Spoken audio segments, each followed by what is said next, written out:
Hello, my spooky friends, and welcome back, or welcome to my channel. Today, we have a different format for today's true crime ASMR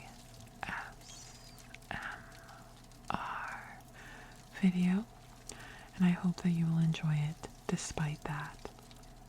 I've been battling with being sick, and I just wanted to do something simple and relaxed for us both to enjoy.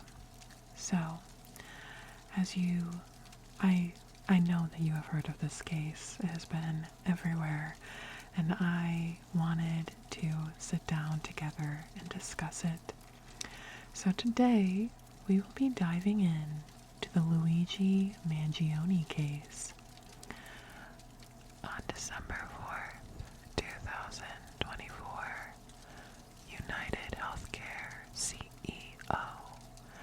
Brian Thompson was shot from behind outside the New York Hilton Midtown Hotel last Wednesday as he was on his way to a United Health Group's investor conference.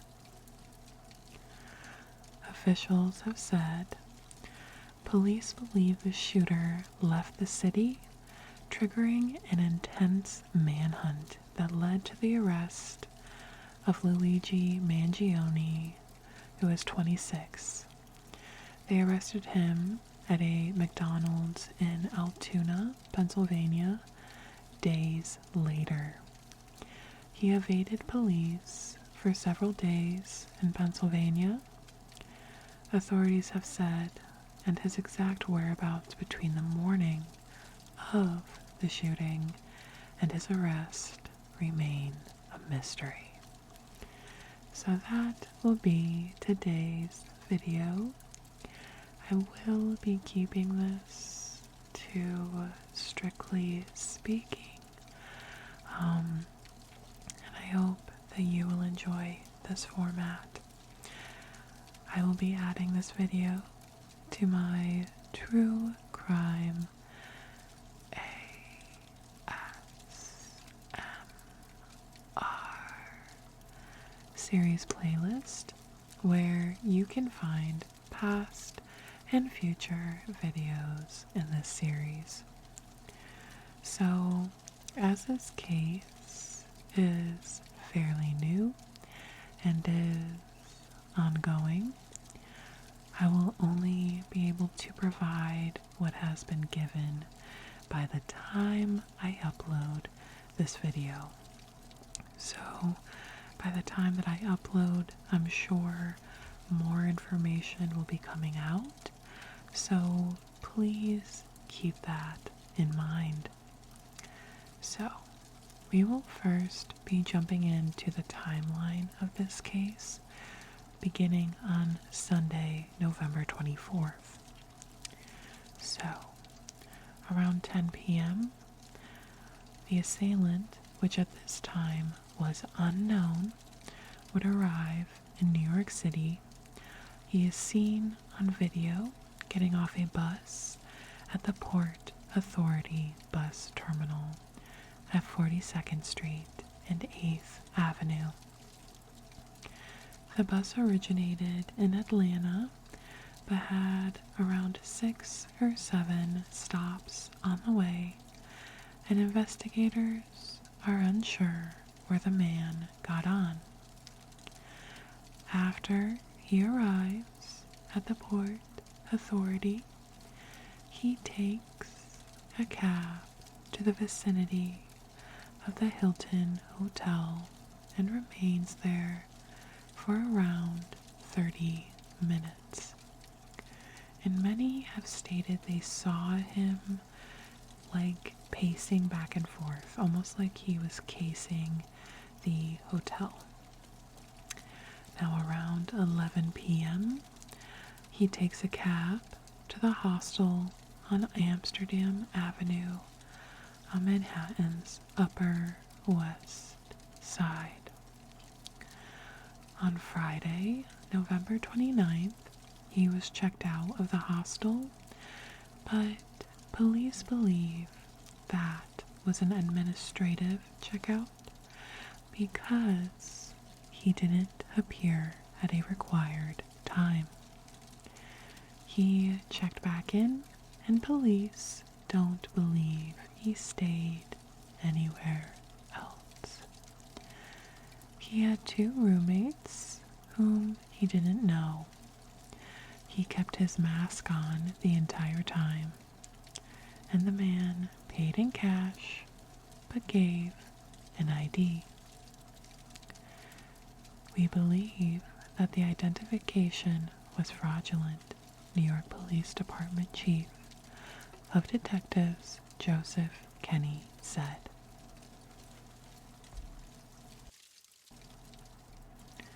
On Wednesday, December 4th, around 5:30 a.m., he leaves the hostel on a bicycle around 5:41 a.m. Video has him at 54th Street and 6th Avenue at the Hilton. The footage has the assailant wandering around, walking in the vicinity of the hotel, walking on 54th Street and walking back and forth at this time. He then goes to a Starbucks and makes a purchase. Around 6:44 a.m., Brian Thompson is killed. He is shot from behind and is then shot more times. 3 pieces of ammunition recovered had deny, delay, and oppose written on them in marker on each. And I will include that video, which should be playing right now. So, after the murder takes place, 4 minutes later, the assailant is seen entering Central Park at 60th Street. At 6:56 a.m., he is seen out of the park on Central Park West, still with the bicycle. At 6:58, he is at 85th Street and Columbus Avenue, still on the bike, and goes northbound on 86th Street and no longer has the bike. He is then seen getting into a taxi on 86th Street and Amsterdam Avenue. Around 7:30 a.m., he is seen in the vicinity of the George Washington Bridge near a Port Authority bus station. A combined $60,000 reward is offered for information leading to the arrest and conviction of the gunman. Before his arrest in central Pennsylvania, Mangione spent time on both ends of the state, authorities said. This suspect traveled between Philly and Pittsburgh, making stops in between. Other state officials pleaded with the public to help them pinpoint Mangione's whereabouts.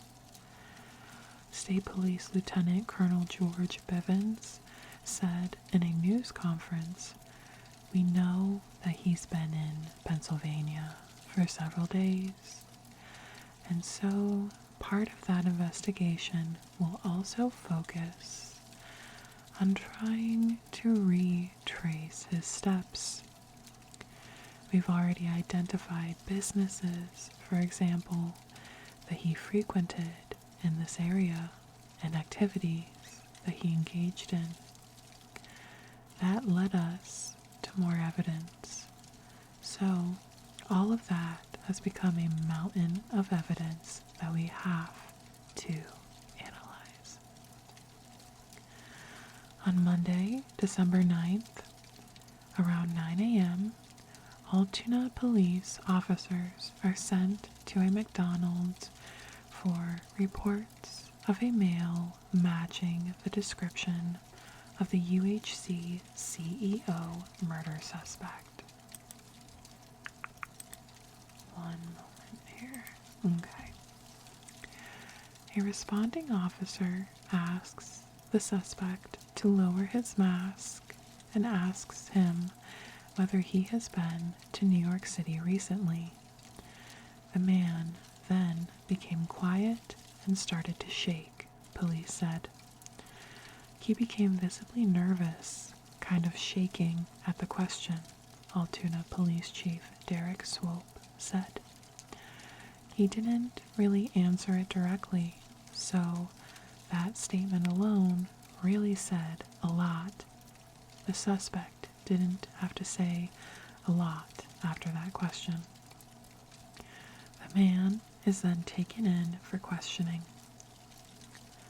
Around 2 p.m. that afternoon, New York City Police Commissioner Jessica Tisch announces that Mangione, then considered a person of interest, has been arrested on firearms charges in Altoona. Around 7 p.m. that evening, after a preliminary arraignment in a Pennsylvania courtroom, Mangione is charged with forgery, possession of a firearm without a license, tampering with records or identification, possessing instruments of a crime, and providing false ID to law enforcement authorities. Shortly after, online court records show that Manhattan prosecutors formally charged Mangione with Thompson's murder. He is also charged with 3 counts of criminal possession of a weapon and 1 count of possession of a forged instrument. On Tuesday, December 10th, Mangione would struggle with guards as they try to lead him into Blair County, Pennsylvania court. It's completely out of touch and an insult to the intelligence of the American people and their lived experience, he yells as he tussles with 3 guards who push him into the courthouse. He is denied bail and vows to fight extradition to New York. So now that we have our timeline, I'd like to get into the charges made against Luigi in more depth. Also, many of you may know the person who ultimately put in the tip from the McDonald's. I will not be disclosing her name because I do think that the way that this was handled was absurd, disgusting, and really showed how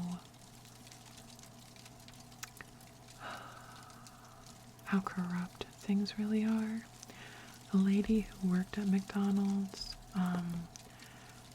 she had called 911 and said for the tip of Mangione being at the McDonald's at the time, and she did not read the fine print. So, and this will be helpful for any of you who this may happen to, if you don't call the tip line, the reward is not offered to you. Now, I'm not sure on how truthful this is, but this lady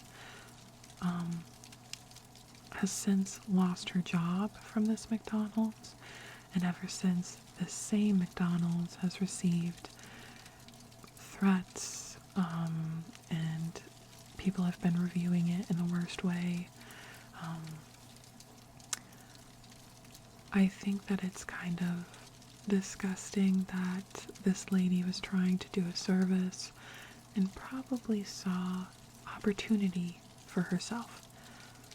And it was taken away from her, and now she is publicly being crucified by social media. So I think it's just very disgusting and shows how our society has become, the lack of empathy and cancel culture, even for women who are not, this isn't an influencer, this is a woman who saw an opportunity and, like many, maximized on that. So keep that in mind. So we'll now get into the charges made against Luigi.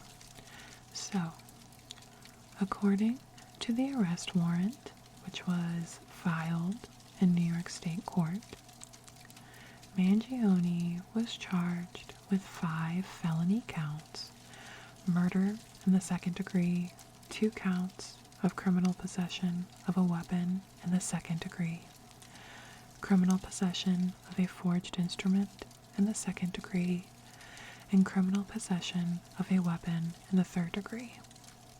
It's unclear whether Mangione will plead not guilty. The New York complaint came after Mangione was first arrested in Pennsylvania Monday on similar charges of forgery, firearms not to be carried without a license, tampering with records or ID, possessing instruments of crime, and false ID to law enforcement authorities, the most serious of which, forgery, is punishable by up to 10 years in prison. At Mangione's court hearing in Pennsylvania courthouse on Tuesday, he was shackled at the waist and ankles and was brought to court for an extradition hearing in connection with Thompson's December 4th slaying outside of Midtown Manhattan. At one point during Tuesday's court appearance, Mangione tried to interject while his attorney, Dickey, was attempting to convince the judge to release him on bail. He was discussing the $8,000 in U.S. currency and $2,000 in foreign currency Mangione was allegedly found with. Dickey instructed his client, "Don't say a word." The judge ordered Mangione, 26, held without bail. Now, personally, I think it's kind of obvious that Mangione probably was going to flee the country. I mean, you don't just carry 8K and then carry 2,000 in foreign currency as well, just on hand. At least I don't, but anyway. So, the Manhattan District Attorney's Office said it will seek a governor's warrant to try to force Mangione's extradition. New York Governor Kathy Hochul said in a statement that she'll sign a request for the governor's warrant to ensure this individual is tried and held accountable. And really quickly, extradition is the formal process of one state surrendering an individual to another state for prosecution or punishment for crimes committed. Mangione's lawyer, Dickey, told reporters Mangione will plead not guilty to the Pennsylvania charges. He said he anticipates that Mangione will also plead not guilty to the second-degree murder charge in New York. The attorney said he has limited information about the facts of the New York murder case, but he conceded Mangione is accused of some serious matters. He added that Mangione is taking it as well as he can. And Dickey declined to answer any questions on if Mangione was in contact with his family. So, Mangione's mother had actually filed a missing person report in San Francisco, seeking info on Mangione, according to law enforcement sources. Repeated requests for info about the report went unanswered by the San Francisco Police Department. Both the chief and the spokesman referred questions to the NYPD. When Mangione was arrested on Monday, he had written admissions about the crime with him, according to the New York arrest warrant.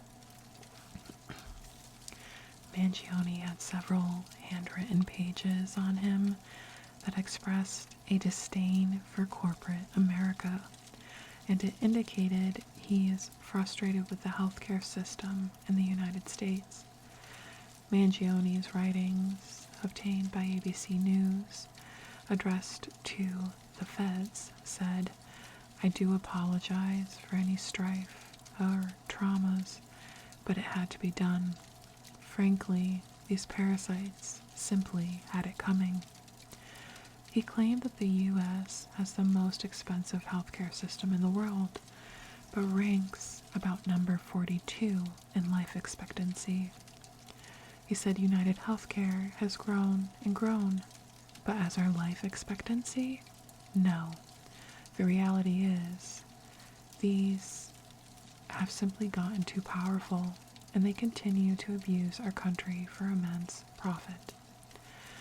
Mangione appears to have been inspired by the Unabomber, according to an NYPD Intel analysis report obtained by ABC News. The report warned that, like Ted Kaczynski, whose 17-year bombing campaign killed 3 and injured 23, Mangione may become a martyr who inspires a wide range of extremists to act. Mangione appeared to view the targeted killing as a symbolic takedown and a direct challenge to its alleged corruption and power games. According to a confidential assessment of the crime by the NYPD Intelligence Bureau, when arrested in Altima, PA, a lot of evidence was found on Mangione. Mangione was apprehended in possession of the same New Jersey fake ID that was used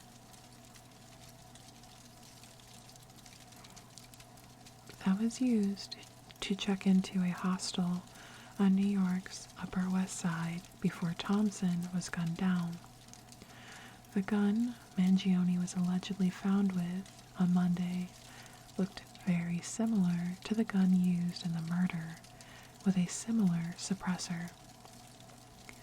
Officers allegedly found a 3D printed pistol and a 3D printed silencer, according to the criminal complaint filed in Pennsylvania. The pistol had one loaded Glock magazine with 6 9mm full metal jack rounds. There was also one loose 9mm hollow pointed round. They described the weapon as a ghost gun, meaning it had no serial number and was untraceable. The gun found on Mangione has since been matched to the shell casings found at the crime scene. The bullets that were used to shoot Thompson had deny, delay, depose.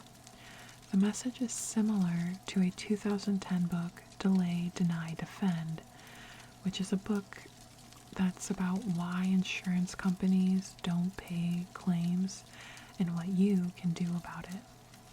This was written by insurance law expert and Rutgers Law School professor J.M. Feynman.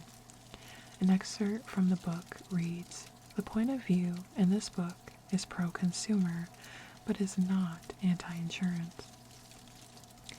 Insurance is essential to our economic security, but if insurance is to maintain its role as the great protector of the standard of living of the American middle class, prompt and fair claim handling has to be the rule. This book explores why that doesn't always happen, and why it is even less likely to happen today than 15 or 20 years ago. United Healthcare is the largest health insurance conglomerate in the world, expected to rake in $450 billion. The company has been heavily criticized for their denial of insurance claims, with a study by Value Penguin showing that the company denied 32% of their claims, the worst of any major company. This culminated in a protest at United Healthcare's offices, with 150 protesters showing up and 11 being arrested. While the CEO's shooting has not been officially linked to his position as CEO, the theory regarding the reported words written on the shell casings has indicated a link between the two. Now, let's get into who Luigi Mangione is. I know that you are seeing him everywhere. I see him on my newsfeed constantly, in my For You pages. And let's just get into that. I feel like a lot of romanticizing has been done with this man, and let's get into it. So, Luigi had disappeared from his family's eye months prior to the shooting. His family was shocked to finally find their loved one on the TV screen, now being charged with murder.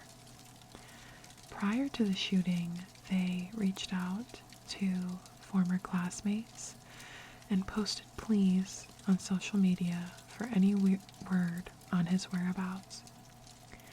Rumors about his disappearance began circulating among his former classmates.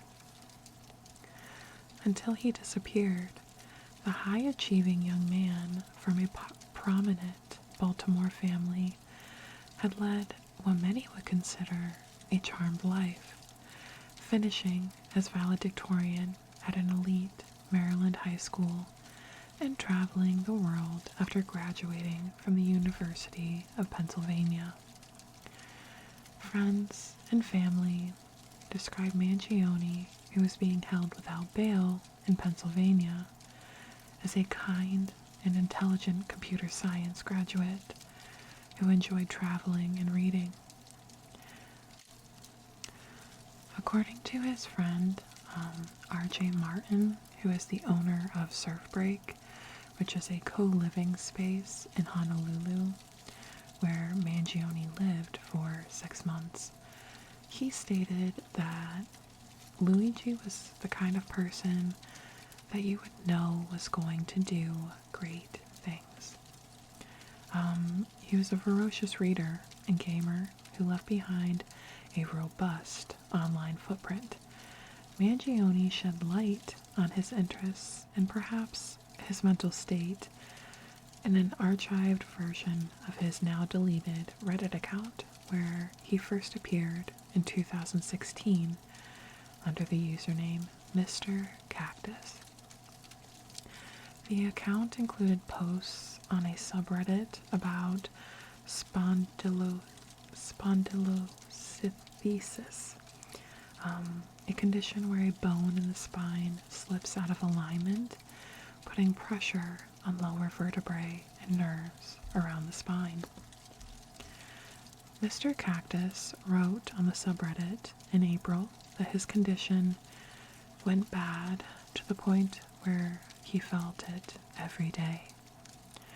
Reddit posts from last year point to an injury flare-up after the account holder went surfing. Now note that his friend was the owner of the Surf Break Hostel, and it has now been disclosed that Luigi, while surfing, he had an accident and that led to this spinal pain. Now, Reddit posts from last year point to an injury flare-up after the account holder went surfing. The movement aggravated back pain, which Mr. Cactus said he had dealt with since childhood, according to a post in July 2023. Other posts suggest the account holder underwent spinal fusion surgery sometime around that date. Mr. Cactus told another user 2 weeks before the procedure, "I keep wondering why I was so afraid of it." The next month, it appeared Mr. Cactus experienced positive results from the operation. He wrote that after a week, he was on literally 0 pain meds and was able to sit, walk, and stand. "When my spondy went bad on me last year, it was completely devastating as a young, athletic person," Mr. Cactus wrote in a separate post in August 2023, referring to himself as a 23-year-old man with spondylolisthesis, and I'm trying my best with that word, don't judge me. These descriptions are consistent with information Mangione shared with Martin, his friend in Hawaii. The two last texted about 9 months ago when Martin reached out to ask Mangione whether he had undergone spinal surgery. Mangione replied with images showing screws in his back. "You wouldn't know he's in pain until afterwards. He might say, 'Oh, sorry, I couldn't get out of bed for a couple days.' And that's kind of the beginning and end of it," Martin said.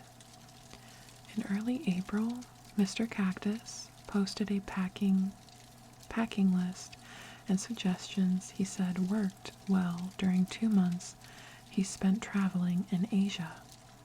The post was made on a Reddit group devoted to minimalist travel and packing only 1 bag. Mr. Cactus also posted comments in May offering advice in the spondylolisthesis Reddit group about his spinal condition. The account's final post appeared to have been made on May 25th, when he shared in the Ted Kaczynski subreddit a video called Streaming Overdose 2024 China, showing a series of video clips of numerous people in various spaces streaming on their cell phones. On an account that appears to be Mangione's on the book review site Goodreads, he reviewed Kaczynski's Industrial Society and Its Future, also known as the Unabomber Manifesto, in January. It's easy to quickly and thoughtless write this off as a manifesto of a lunatic in order to avoid facing some of the uncomfortable problems it identifies, but it's simply impossible to ignore how prescient many of his predictions about modern society turned out. And this is what Mangione wrote as his review. Mangione had mentioned Kaczynski to Gurwinder Bogle, a British freelance writer and Substack author who exchanged some 20 messages with Luigi from April through June. Mangione was a founding member of his newsletter and expressed a mix of left-wing and right-wing political views. He also vented about the high cost of healthcare in the U.S. Overall, the impression that Bogle had got from him, besides Luigi's curiosity and kindness, was a deep concern for the future of humanity and a determination to improve himself and the world. Bogle said he and Luigi had briefly touched on the differences between the UK and US healthcare systems. Luigi complained about how expensive healthcare in the US was and expressed envy of the UK's nationalized health system. Mangione's arrest has turned him into a symbol of resistance for those frustrated by the US healthcare system and has sparked a renewed fascination with a Pokemon character associated with him. I think Luigi saw the life that he was going to have and the bills that he would have in order to maintain a comfortable existence. And I think when you think about how you are going to have to find good insurance, find a good job that will contain that insurance, and this man seemed like he was a minimalist. He wanted to travel the world, and it just, with his condition, I don't think that that was going to be possible. So, that is today's case, and we will dive in to my thoughts, per usual, and we'll get into that now. I think this case has brought a lot of media attention, and rightfully so. A lot of romanticizing on Luigi's end, and so I just want to get into this. I personally am one that is one of many, I'm sure, that is disgusted with the United States healthcare system. I have worked in healthcare, and the gradual move from being about the caring of patients and their welfare to being money-hungry twats is a real thing. I've seen it, I've watched it, and it is one of the many reasons why I left the healthcare field. I always vowed that I wouldn't be involved in it any longer, but due to supply and demand and where I live, I now work with the insurances in the healthcare field. So there will be things that are needed and medically necessary and needed to increase quality of life, and I will see insurances deny these things. I currently only work with dental, but I see it with medical claims as well. My friends tell me about it all the time, and United Healthcare, babe, you are the worst one. I have United Healthcare coverage through the hospital that I do billing for, and guess what? We're out of network. So I have to go an hour and a half away to get someone in network. So, and what that means is that it's covered. So now when I look at how much the CEOs and founding fathers of these companies make, disgusting. I understand working hard for yourself and earning from that, but do I think anyone should be making an excess amount such as that to the point they have money that they don't even know what to do with, when there are people actively living lives filled with pain and dying from health issues that their insurance companies denied services for? No. I think the amount of greed in this world, this mine mentality, the gaps between the classes, they're growing larger, and the rich are getting richer and the poorer. The amount of people living in poverty is getting even bigger. So do I understand the rage this man feels? Absolutely. Do I support the ways that the things that he did? Absolutely not. Do I anticipate this continuing? absolutely.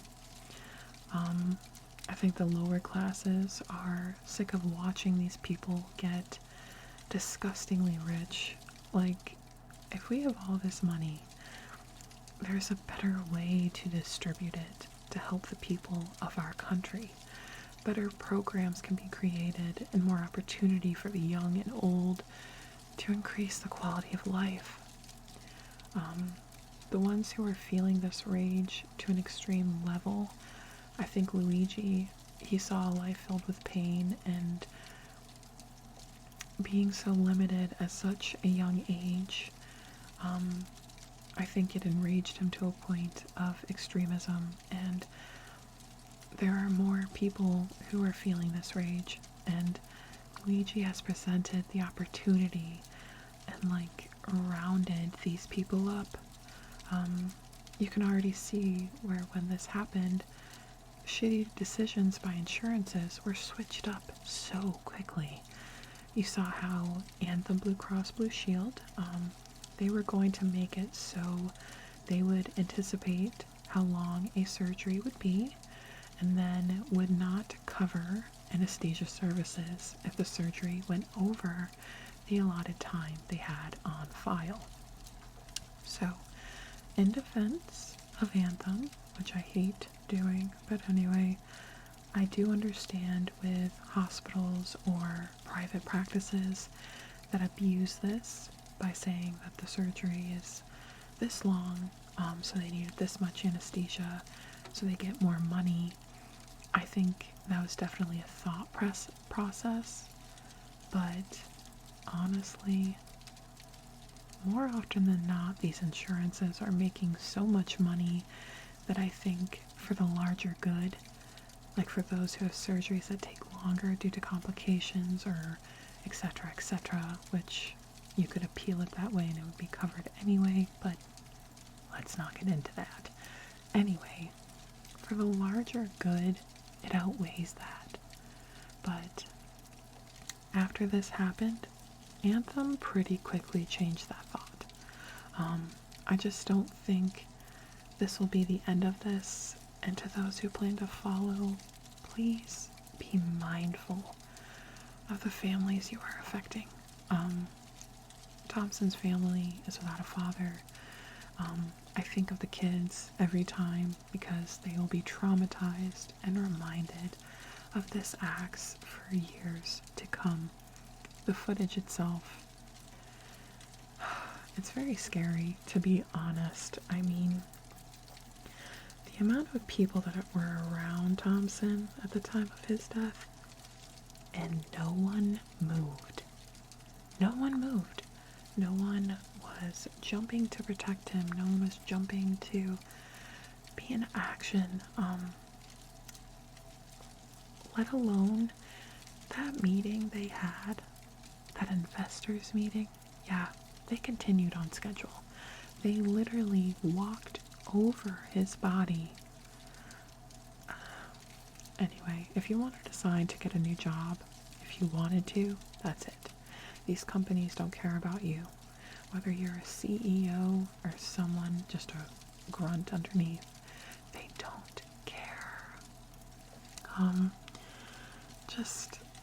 You would think they would be like, let's take a moment of silence, not worry about the money for a day and reschedule. But they didn't. The justice system anticipates this rise in extremists for just saying the mantra, delay, deny, depose on a phone with an insurance company. A woman was arrested in Florida. So they will not take anyone following up with these actions lightly. So on December 10th, Brianna Boston was arrested in Lakeland, Florida for ending her phone call with Blue Cross Blue Shield with delay, deny, depose. You people are next. And this was because they had denied her medical claims. Lakeland officers were called and went to her home, and she admitted to what she had said, admitted to it, and apologized and said she has no firearm, she had no intentions of doing anything. She said it, and now she has been arrested. So the news is being spread. Now,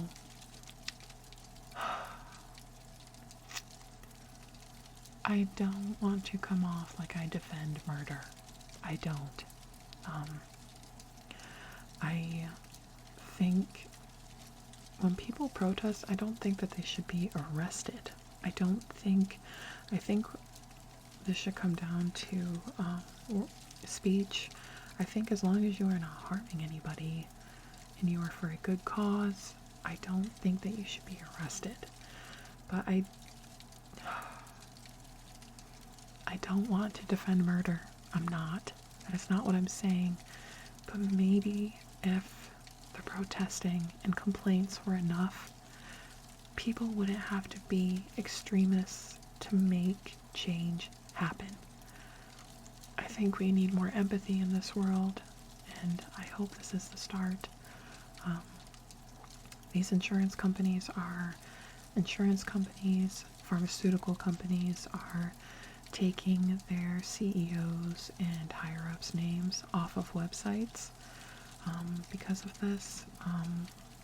I hate that people are living in fear, but if we really get into it, if you are advocating for the people in your company and the people getting insurance through you, you probably wouldn't have anything to worry about. That is probably going to get me a lot of hate just for that comment. But someone needs to say it, and I'll say it. We need more empathy in this world, on both sides, on all sides. Why are people making so much money in excess like this?